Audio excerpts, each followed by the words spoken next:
Lok Sewa target YouTube च्यानलमा साथीहरूलाई हार्दिक स्वागत छ। परीक्षा सम्भावित अति महत्त्वपूर्ण प्रश्नहरू आज पनि मैले परीक्षा सम्भावित अति महत्त्वपूर्ण लोकसेवा आयोगले लिने सम्पूर्ण परीक्षाको लागि खरदार नायब सुब्बा अफिसर लगायतका सम्पूर्ण परीक्षाको लागि प्रथम चरणको परीक्षालाई अति महत्त्वपूर्ण नजिकै गरेको लोकसेवाको परीक्षा सम्पूर्ण परीक्षाको लागि अति सम्भावित अति महत्त्वपूर्ण प्रश्न लिएर उपस्थित भएकी छु।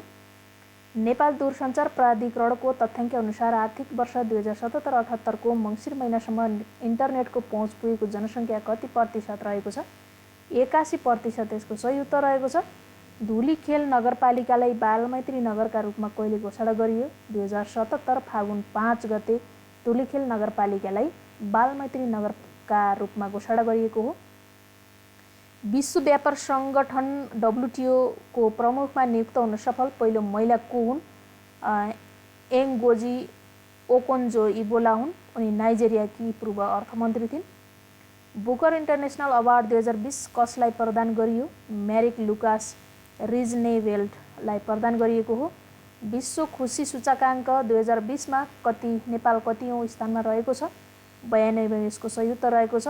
अङ्क 5.137 रहेको थियो। नेपाल 5.137 अङ्कका सहित 92 स्थानमा रहेको थियो विश्व खुसी सूचकाङ्क 2020 मा। नेपालमा कमलरी प्रथा मुक्त घोषणा कहिले गरिएको हो? विक्रम सम्वत 2070 साउन 3 गते हो नेपालमा कमलरी प्रथा मुक्त घोषणा गरिएको हो। राष्ट्रिय कविता महोत्सव 2078 मा प्रथम हुन सफल प्रतिभा को हुन्? उनी कविता राई हुन्। उनी भोजपुरकी र उनको कविता देशको नक्सा रहेको थियो। कविताको शीर्षक देशको नक्सा रहेको थियो। वरिष्ठ गायक एवं सङ्गीतकार प्रेमध्वज प्रधानको निधन कहिले भएको हो? 2078 वैशाख 23 गते।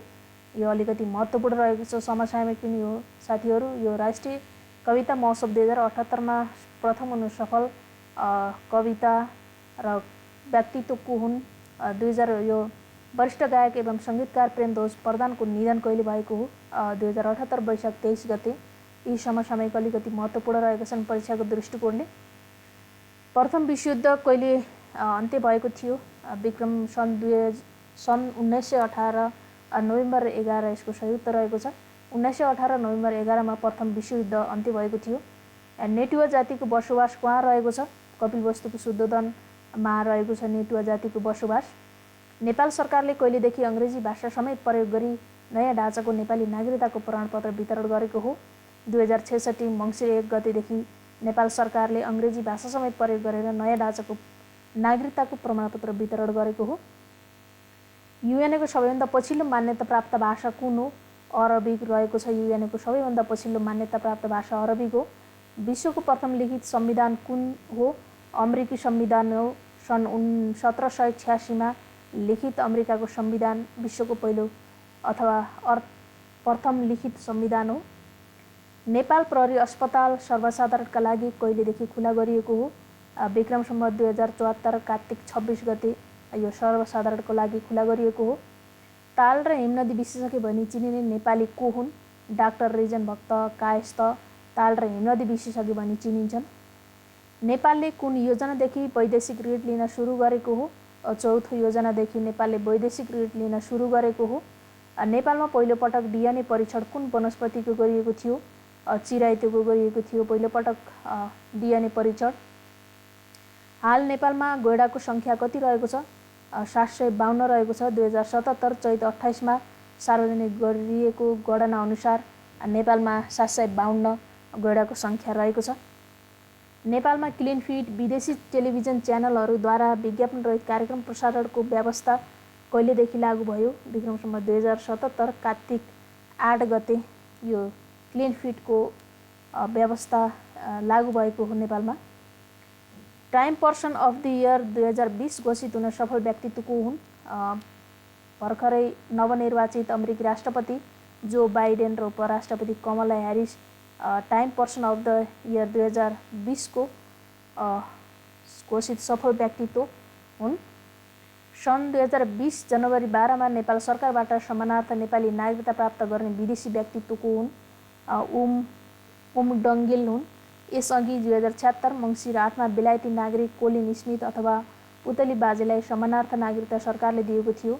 नेपालको पहिलो समानार्थ नागरिकता पाउने व्यक्ति प्रथम सगरमाथा आरोही एडमन्ड हिलारी हुन्। नेपालको समानार्थ नागरिकता प्रदान गर्ने संवैधानिक व्यवस्था नेपालको संविधानको भाग 2 धारा 11 को उपधारा 9 मा रहेको छ। नयाँ राष्ट्रिय स्वास्थ्य नीति कहिले सार्वजनिक भएको हो? विक्रम सम्वत 2076 असार 16 यसको सही उत्तर रहेको छ। सर्वप्रथम एटीएम कार्ड सुरुवात गर्ने बैंक कुन हो? एभरेस्ट बैंक हो। बहुप्रतिष्ठित राष्ट्रिय गौरवको माथिल्लो तामाकोसी जलविद्युत आयोजनाको उद्घाटन कहिले गरियो? 2078 असार 21 गते यसको सही उत्तर रहेको छ। आर्थिक वर्ष 2077-78 मा कुल मूल्य अभिवृद्धिमा कृषि क्षेत्रको योगदान कति रहेको छ? 25.8% यो कृषि क्षेत्रको मूल्य अभिवृद्धिमा कृषि क्षेत्रको योगदान रहेको छ।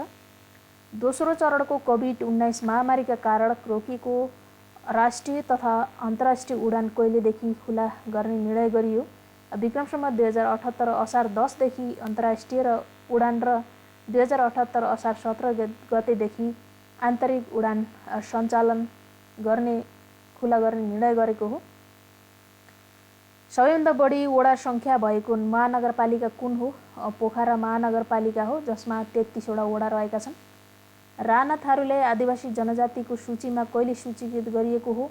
2077 जेठ 5 हो। यो सँगै नेपालमा आदिवासी जनजातिको सङ्ख्या 60 पुगेको छ। यहाँहरूलाई स्मरण रहोस्, राणा थारूलाई आदिवासी जनजातिको सूचीमा सूचीकृत गरिएको हो 2077 जेठ 5 गते र यो सँगै नेपालमा आदिवासी जनजातिको सङ्ख्या 60 पुगेको छ। संविधानको पालना गर्नु प्रत्येक नागरिकको कर्तव्य हुनेछ भनी नेपालको संविधान 2072 को कुन धारामा उल्लेख गरिएको छ? धारा 1 को उपधारा 2 मा उल्लेख गरिएको छ। यो संविधान सम्बन्धी प्रश्न रहेको छ। नेपालमा बोलिने सबै मातृभाषाहरू राष्ट्रभाषा हुन् भनी नेपालको संविधानको कुन धारामा उल्लेख गरिएको छ? यो पनि अलिकति अत्यन्त महत्त्वपूर्ण रहेको छ। धारा 5 मा उल्लेख गरिएको छ। नेपालको संविधान 2072 मा नागरिकको कर्तव्य कुन धारामा उल्लेख गरिएको छ? धारा 48 मा नागरिकका कर्तव्यहरू उल्लेख गरिएको छ। राज्यका नीतिहरू कतिवटा छन्? 13 वटा छन् राज्यका नीतिहरू। महाअभियोगको व्यवस्था कुन धारामा गरिएको छ? धारा 101 मा महाअभियोगको व्यवस्था गरिएको छ। विशेषाधिकारको व्यवस्था कुन धारामा गरिएको छ? धारा 103 मा विशेषाधिकारको व्यवस्था गरिएको छ। सङ्घीय संसदको सदस्य हुन कति वर्ष उमेर पुगेको हुनुपर्दछ? प्रतिनिधि सभाको सदस्य हुन 25 वर्ष र राष्ट्रिय सभाको सदस्य हुनको लागि 35 वर्ष उमेर पुरा भएको हुनुपर्दछ। नेपालको संविधान 2072 मा अध्यादेश सम्बन्धी कानुनी व्यवस्था कुन भाग र धारामा गरिएको छ? भाग 9 र धारा 114 मा नेपालको संविधान यो अध्यादेश सम्बन्धी कानुनी व्यवस्था रहेको छ। यो अध्यादेश सम्बन्धी अत्यन्तै महत्त्वपूर्ण छ यो प्रश्न, किनकि यो नेपाल सरकारले 2078 सालमा विभिन्न अध्यादेश लिएको छ। यो धारा पनि सोध्न सक्छ। नेपालले वन संरक्षण गर्दै कार्बन उत्सर्जन न्यूनीकरण सम्बन्धी सम्झौता कहिले गरेको हो? विक्रम सम्वत 2077 फागुनमा नेपालले वन संरक्षण गर्ने कार्बन उत्सर्जन न्यूनीकरण सम्बन्धी सम्झौता गरेको हो। वेस्टर्न टी पार्टी केसँग सम्बन्धित छ? यो अमेरिकी स्वतन्त्र सङ्ग्रामसँग सम्बन्धित छ। तराई प्रदेशमा मात्र फैलिएको प्रदेश कुन हो? प्रदेश नम्बर 2 तराई प्रदेशमा मात्रै फैलिएको छ। सबैभन्दा बढी स्थानीय तह पछाडिको क्षेत्रमा परेको जिल्ला कुन हो? यो बझाङ जिल्ला रहेको छ। सबैभन्दा बढी स्थानीय तह पछाडिको क्षेत्रमा परेको जिल्ला। गोरखापत्रको प्रकाशन सुरुवात कहिलेदेखि भएको हो? विक्रम सम्वत 1958 वैशाख 24 गते गोरखापत्रको प्रकाशन सुरुवात गरेको हो। गगनपुर प्रस्तावित अन्तरिक्ष बस्तीको योजनाकार को हुनुहुन्छ?